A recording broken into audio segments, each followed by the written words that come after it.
할렐루야. 예수님의 이름으로 여러분 모두를 축복합니다. 우리 하나님은 사랑의 하나님이시고 또 축복의 하나님이시죠.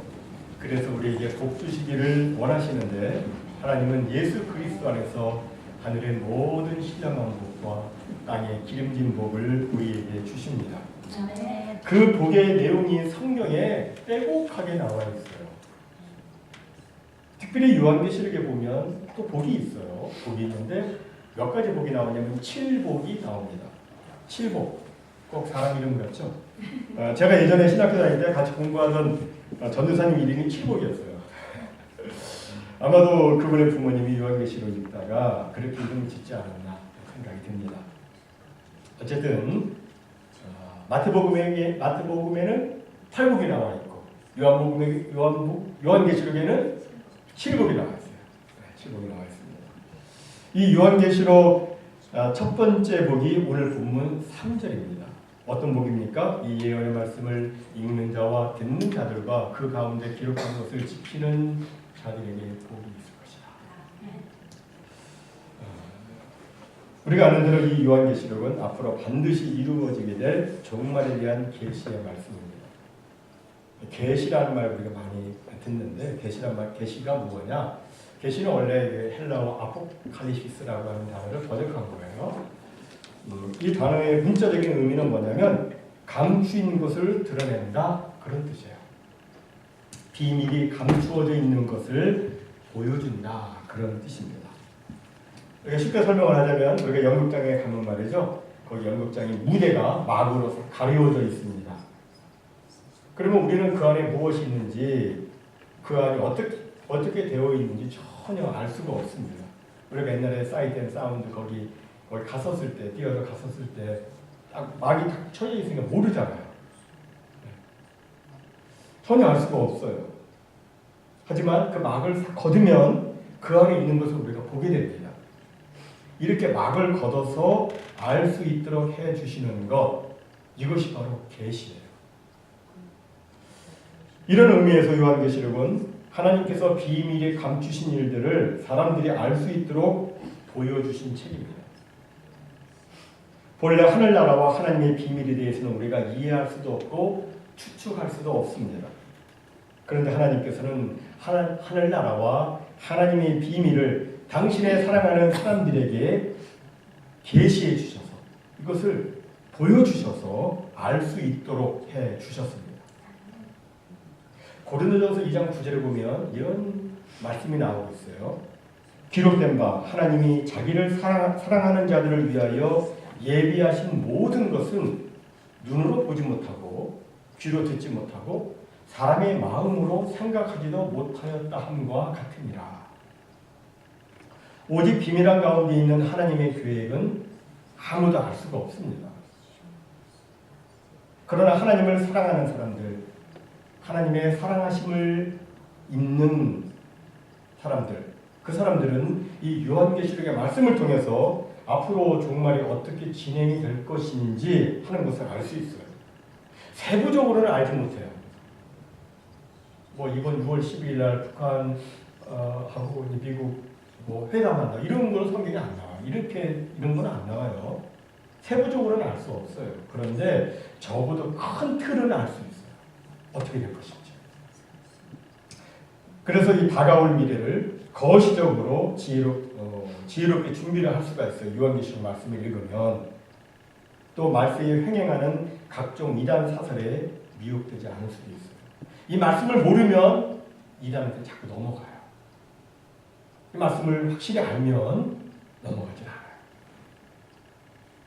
그런데 사람들은 이 요한계시록 말씀을 별로 읽지를 않습니다. 읽으면 유익이 되고 읽으면 복이 되는 말씀인데 읽지를 않아요. 왜 읽지 않을까? 그 이유를 물어보면 너무 이해하기 어려워서 읽지 않는다고 하는 분이 있어요. 그러나 성경은 어린아이가 물장난할 정도로 얕고 코끼리가 헤엄칠 정도로 깊습니다. 하나님께서는 성경을 읽는 사람들 누구든지 간에 말씀을 읽기만 하면 그 사람이 누구든지 그에게 필요한 말씀을 꼭 주세요. 그 사람의 신앙 상태와 영적인 상태에 필요한 것을 꼭꼭 주세요. 하나님. 그 성경이 비록 이해가 안 되어도 이 말씀을 읽고 또 읽으면 신비하게 이해가 되고 또 전에 이해가 안 되었던 말씀이라 할지라도 이제 다시 읽게 되면 이 말씀이 전에 그것과 연결이 되어가지고 이해가 되는 그런 경험을 또 하게 됩니다. 참 신기하죠. 또 어떤 사람은 요한계시록의 내용이 너무 무서워서 읽고 싶지 않다는 사람도 있습니다. 저도 사실 고등학교 1학년 때 요한계시록을 개인적으로 처음 읽어봤습니다. 겨울이었는데 그냥 밖에 추운데 이게 안은 따뜻한데 저희 집은 밖에 있었어요. 그래가지고 거기서 이불을 뒤집어 쓰고 요한계시록 읽어봤어요. 근데 거기 보니까 막 뿔 달린 무서운 짐승이 나오는 거예요. 용이 나오고 전쟁이 나오고 각종 전염병과 흉년이 나오고 공기와 하천이 오염이 되고 호수와 바다가 썩고 그래서 수많은 사람들이 막 죽어나가는 이런 내용을 보면서 일종의 공포심을 가졌던 적도 있었습니다. 그러니까 이렇게 한번 하고서는 자꾸 다음은 말씀을 잘 읽지 않게 되더라고요. 무서워서. 또 어떤 사람은 이 요한계시록에 대한 학설과 해설이 너무 많아서 자꾸 혼동이 되어가지고 읽지 않는다고 하는 분도 있어요. 물론 우리가 요한계시록을 읽다 보면 많은 상징적인 내용으로 인해서 혼동이 되고 이해하기 어려운 부분이 나오기도 합니다. 하지만 상징이 나오고 있는 전원 문맥을 조심스럽게 살펴보면 그리고 특별히 구약의 같은 예언서인 다니엘서나 에스겔서, 스가랴서 이 말씀을 참조해 보면 이 말씀이 도대체 무엇을 이야기하려고 하는 것인지를 알 수가 있어요.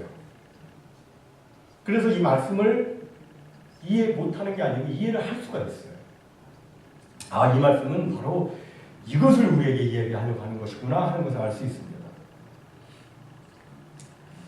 사람들이 요한계시록을 어렵다고 생각하는 이유는 누구나 이해할 수 있는 평범한 뜻을 제외하고 그 평범한 뜻 이외에 다른 어떤 특별한 뜻을 찾아보려고 하니까 이해를 못하는 거예요. 제대로 이해를 못하고 이상하게 해석을 하는 겁니다. 그렇게 복잡하지 않아요. 그렇게 어렵지 않아요. 여러분 요한계시록은 이해하지 못할 책이 아니에요. 아니 하나님은 우리 성도들에게 이해하지도 못할 말씀 주시지 않았어요. 먹어도 소화 못할 음식을 주는 부모가 어디 있어요. 우리 하나님도 마찬가지예요. 이 말씀을 아주 소수의 사람들만 이해하도록 그렇게 주신 게 아니에요. 누구든 이 말씀을 읽으면 알 수 있도록 해주신 거예요. 요한계시록은 하나님께서 그의 종들에게 하나님의 중요한 비밀을 보여주어서 말세의 주의 성도들이 늘 깨어있고 환난을 두려워하지 않는 굳세고 강한 믿음을 갖도록 하기 위해서 주신 책이에요. 우리로 하여금 두려워하게 하고 우리로 하여금 혼동하게 하려고 해서 주신 책이 아니에요. 본래 중요한 비밀은 특별한 사이일 때 이렇게 알려주죠. 아무에게나 중요한 비밀을 이야기하지 않습니다. 특별히 사랑하는 사이일 때 사이에만 알려줍니다. 그런데 예수님은 교회를 너무도 사랑하셨기 때문에 하나님의 비밀을 우리에게 가르쳐 주신 거예요. 이를 보면 우리 성도들은 예수님에게 얼마나 특별한 존재들인지 알 수가 있어요. 하나님의 비밀을 중요한 비밀을 우리에게 가르쳐 주셨으니까 우리 성도는 정말 특별한 존재들이에요. 여러분 옆에 계신 분들은 보통 분들이 아니에요. 보통 분들이 아닙니다. 하나님의 중요한 비밀을 알 수 있는 특별한 사람들이에요. 그런 의미에서 옆에 계신 분에게 특별한 분 옆에 계셔서 영광입니다. 한번 얘기해 보세요.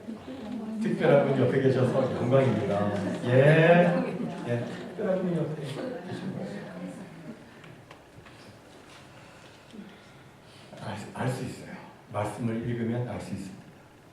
그런데 하나님의 이 중요한 비밀은 저절로 아는 건 아니죠. 말씀이 읽어야 알고 들어야 알 수 있죠.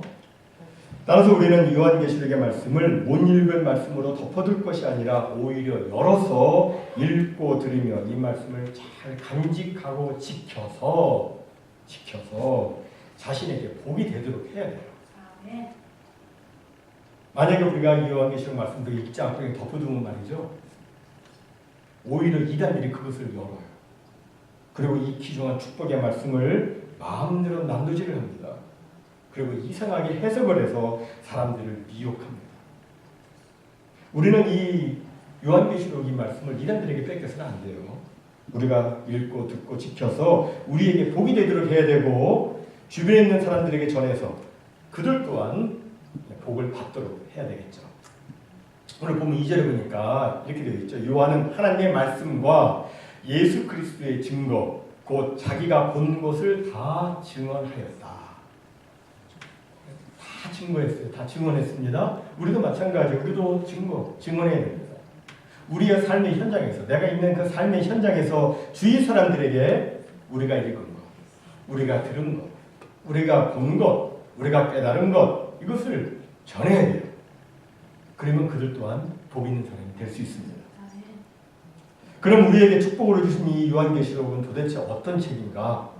이미 말씀드린 대로 계시의 책이에요. 계시의 책. 계시가 무엇인지 말씀드렸습니다. 드러내서 보여준 거예요. 거의 사람들이 알 수 없으니까 보여주실 거예요. 계시의 책이에요. 그런데 누구의 계시입니까? 1절에 보니까 예수 그리스도의 계시라고 말씀하고 있어요. 요한계시록은 요한의 계시가 아니라 예수 그리스도의 계시입니다.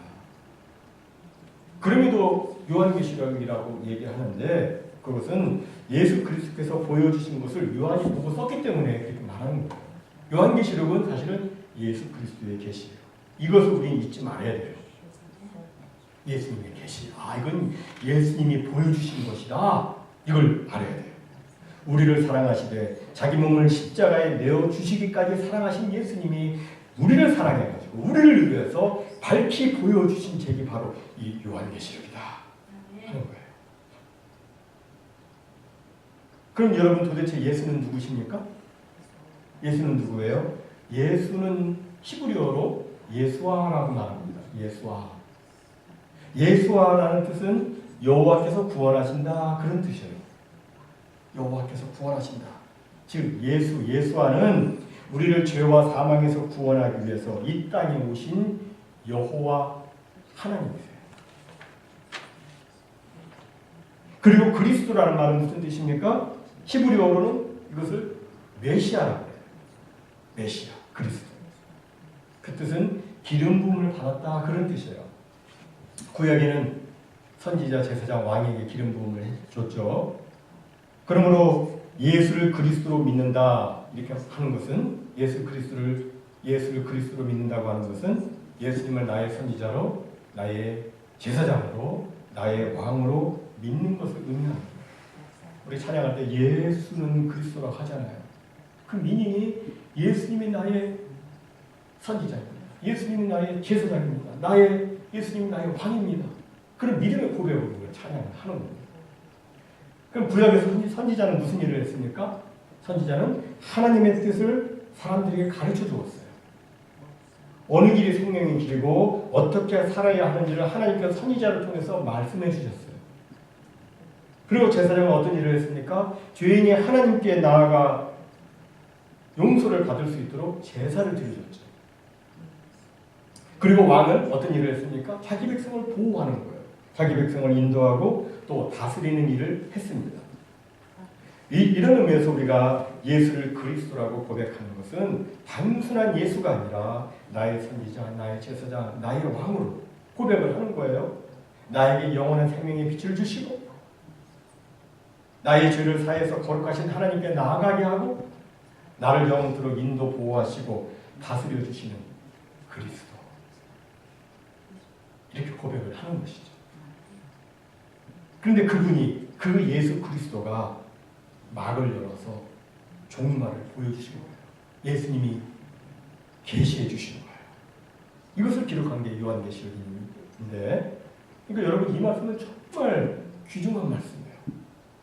여러분 대통령이 여러분에게 어떤 어려운 상황이 있는 어떤 분에게 걱정하지 마십시오. 당신의 이런 모든 문제 해결하겠습니다. 이렇게 만약에 친서를 써서 보내주었다면 여러분 그 친서를 갖고 얼마나 마음이 든든하겠어요. 걱정이 막 태산 같았는데 대통령이 친서를 써가지고 다 주었다면 뭐 아무 걱정 없죠. 아무 문제 없죠. 그런데 만왕의 왕이시오 만주의 주님이신 예수님이 사도 요한을 통해서 우리에게 친서를 보내주신 거예요. 네. 이 말씀이 얼마나 귀중한 거예요. 더욱이 그 말씀을 주신 목적이 1절에 보니까 이렇게 되어 있어요. 그 종들에게 보이시려고 그의 천사를 그 종 요한에게 보내어 알게 하신 것이라. 다시 말해서 당신의 종, 곧 당신의 사랑하는 성도들이 종말을 잘 준비해서 이 마지막 때를 승리하도록 하기 위해서 예수님은 사도 요한을 통해서 우리에게 이 종말을 미리 가르쳐 주신 것입니다. 예수님이 만약에 이 종말을 가르쳐 주시지 않고 우리가 이 종말을 살면서 환난을 당하게 된다면 얼마나 힘이 들겠습니까? 얼마나 어렵겠습니까? 그런데 예수님은 다 가르쳐 주셨어요. 이러이러한 일이 있을 것이다 라고 다 얘기해 주셨어요. 그러니까 우리는 그런 일을 보면서 이건 당연한 거야. 예수님이 말씀하셨으니까 아무것도 걱정할 필요가 없습니다. 힘든 일이 있어도 우리는 결론을 다 알고 있어요. 지금 아무리 힘들어도 아무리 핍박을 받아도 우리는 결론을 다 보고 있어요. 다 알고 있어요. 예수님이 밝게 보여주셨으니까. 그러니까 우리는 뭐 아무리 어려워도 늘 감사하며 찬송으로 지낼 수가 있는 거예요. 아모스 3장 7절에 보면 이런 말씀이 나옵니다. 주 여호와께서는 자기의 비밀을 그 종 선지자들에게 보이지 아니하시고는 결코 행하심이 없으시리라. 무슨 말씀입니까? 하나님께서는 먼저 그의 종들에게 먼저 알려주고 그리고 미리 준비하게 하신다는 거예요. 우리에게 미리 알려주셨어요. 그럼 요한계시록의 핵심 메시지는 무엇인가? 그것이 1절에서는 뭐라고 되어 있냐면 반드시 속히 될 일, 반드시 속히 될 일이라고 정의를 하고 있어요. 여기 반드시 속히 될 일이라고 하는 것은 한마디로 말하자면 예수님이 다시 오신다는 거예요. 예수님의 재림이에요. 예수님의 재림에 관한 말씀이에요. 예수님께서 곧 분명히 오신다 하는 거예요.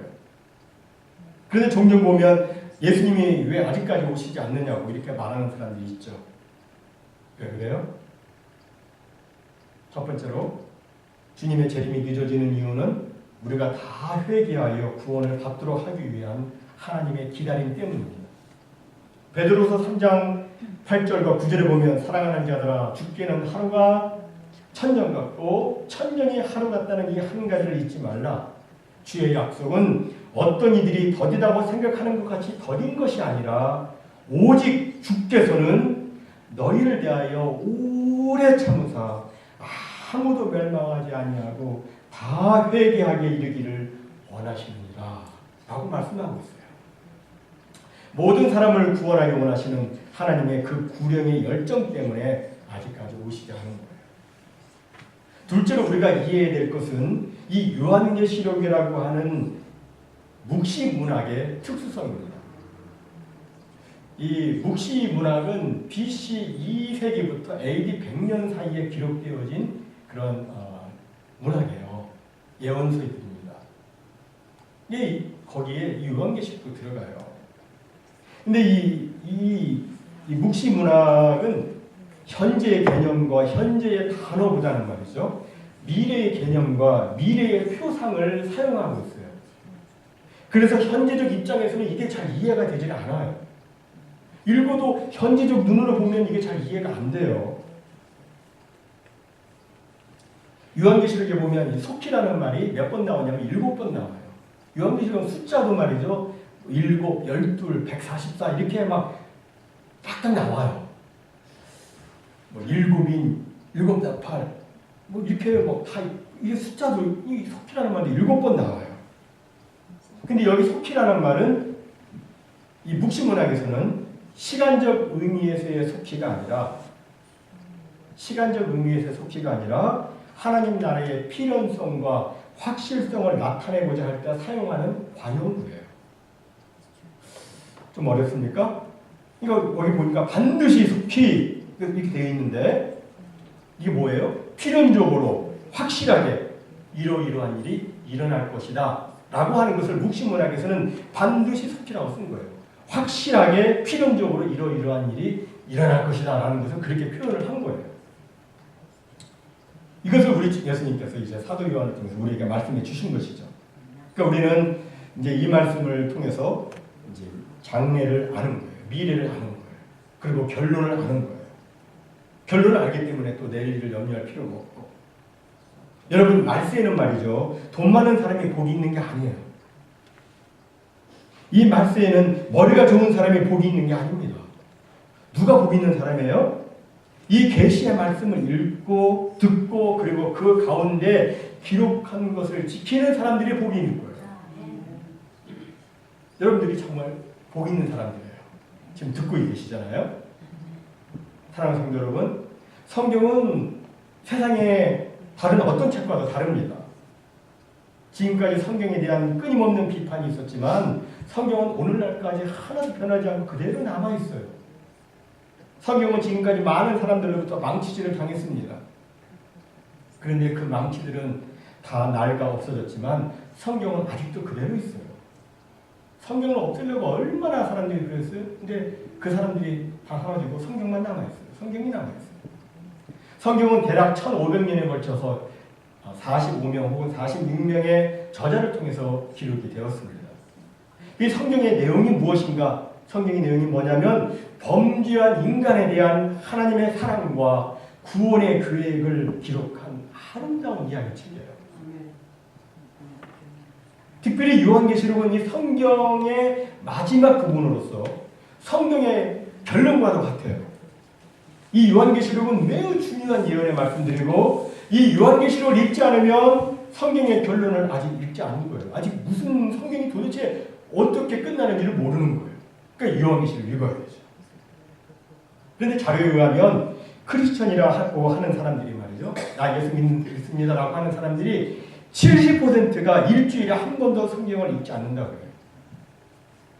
일주일에 한 번도 성경을 열어보지 않는다. 혹시 찔리는 분 계세요? 그런데 그 중에 또 30%는 아예 성경을 안 본대요. 그래서 신비해요. 어떻게 성경을 보이나다고 할 수 있는지. 근데 이제 거기 보니까 뭐 여러 이유가 있어요. 근데 그 중에 하나는 뭐냐면 성경의 가치를 알지 못하기 때문에 성경을 읽지 않는 것을 나와요. 여러분 성경은 단순한 소설책이 아니에요. 이 성경은요 하나님의 말씀이에요. 하나님의 말씀이에요. 하나님의 말씀이기 때문에 성경의 가치는 상상을 초월합니다. 여러분 이 말씀을 읽으면서 그냥 지나가는 뭐 신문 읽듯이 이렇게 읽으시면 안 돼요. 이거는 하나님이 나에게 주시는 말씀이에요.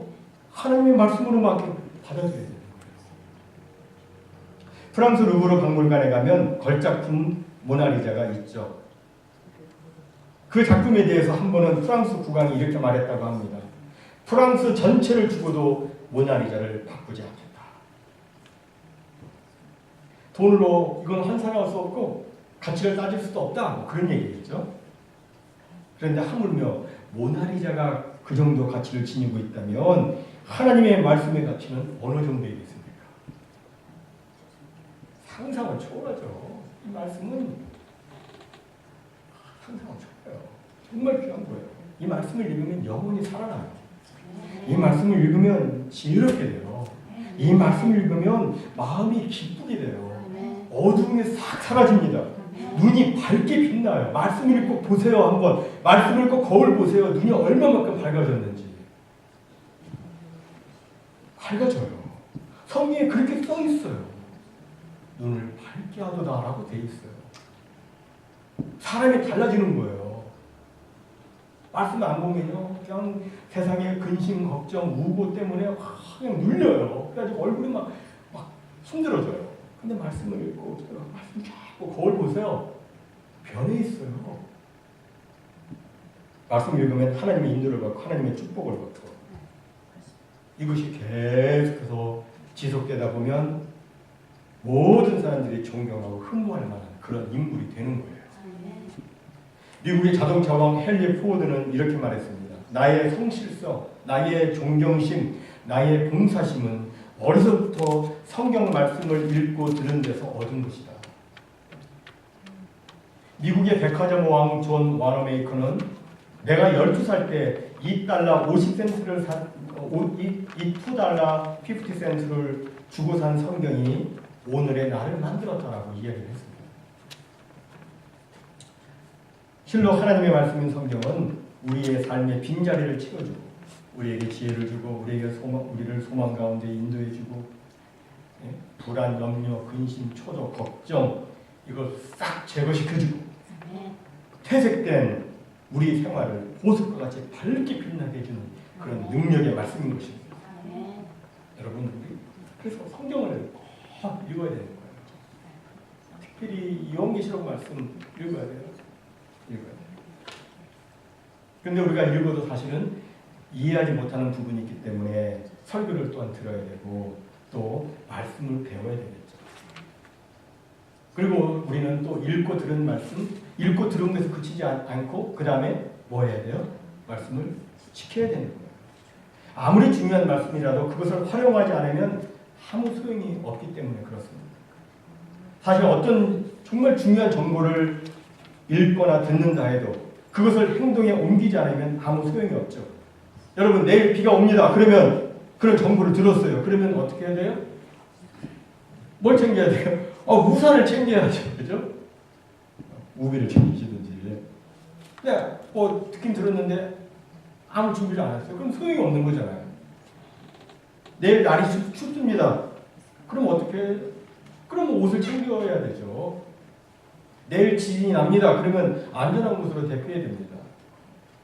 성경에 종말에 이렇게 될 것입니다라고 말했다면 이렇게 될 것이라고 말했다면 그러면 그에 대한 다른 준비를 해야 됩니다.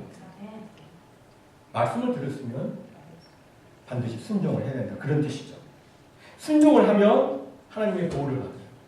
순종을 하면 하나님의 인도를 받아요. 하나님의 역사를 보게 됩니다. 시카고가 나온 세계적인 부흥사 D.L. 무디 그의 성경책을 보면 말이죠. 성경책 요거는 제 성경책이에요. 근데 그분의 성경책에는 그 매 페이지마다 저는 그만큼 못했어요. 매 페이지마다 T, P, T, P 이런 글자가 많이 써 있는 거예요. 그 성경책에 막 P, P, T, P 써 있어요. 그래서 어떤 청년이 그걸 보고서는 어느 날 무디한테 물었어요. 도대체 이 T라는 글자와 이 P라는 글자가 무엇입니까? 무디가 대답을 합니다. 내가 하나님의 말씀을 읽고 이 말씀을 내 삶에 적용을 시도했더니 try 했더니 그대로 입증되었다. 프루브되었다. 이 말씀 그대로 해봤더니 프루브됐다. try 했더니 그래서 TP라는 거예요. 정말 하나님의 말씀을 듣고 순종하면 하나님이 입증해 주십니다. 아멘. 천리는 없어지더라도 하나님의 말씀 1.1도 없어지지 않아요. 반드시 다 이루어져요. 아니 반드시 이루어진다고 하는 말씀이 왜 안 이루어지는 거예요? 내 삶 속에? 아니죠. 반드시 이루어져요. 사랑하는 성도 여러분, 하나님의 말씀은 이 세상의 그 무엇보다도 귀합니다. 하나님의 말씀은 금곤 많은 순금보다도 더 귀합니다. 주의 종곧 하나님의 사람은 하나님의 말씀으로 경고를 받고 이것을 지킴으로 큰 상을 받는다고 시편 19편은 말씀하고 있어요. 또 시편 1편에 보면 뭐라고 말씀해요? 복 있는 사람은 악인의 길을 쫓지 아니하며 죄인의 길을 서지 않으며 오만한 자의 자리에 앉지 않으며 오직 여호와의 율법을 즐거워하여 취하로 그 말씀을 묵상하는 자로다. 이렇게 되어 있잖아요. 이렇게 취하로 말씀을 묵상하게 되면 무슨 일이 생겨요? 그 다음에 이어지는 말씀이 있잖아요. 그렇게 되면 저는 시냇가에 심은 나무가 시절을 쫓아 과실을 맺으며 그 잎사귀가 마르지 아니함 같으니 그 행사가 다 형통하게 될 것이다 라고 말씀해요. 그렇게 하면 이렇게 된다고 성경이 되어 있는 거예요. 부디 우리 모두 우리를 사랑하시는 예수님이 우리를 위해서 친히 계시해 주신 이 요한계시록의 말씀을 잘 읽고 듣고 지켜서 그날을 준비하는 지혜로운 성도가 되시길 바랍니다. 그래서 장차 이 세상이 멸망할 때에 거기에 같이 함몰되지 아니하고 믿음의 승리자로 굳게 서 있을 수 있는 귀한 은혜가 우리 모두에게 있으시기를 주님의 이름으로 축복합니다. 이제 우리 다 함께 일어나셔서 주만 바라볼지라 함께 찬양하도록 합니다. 할렐루야.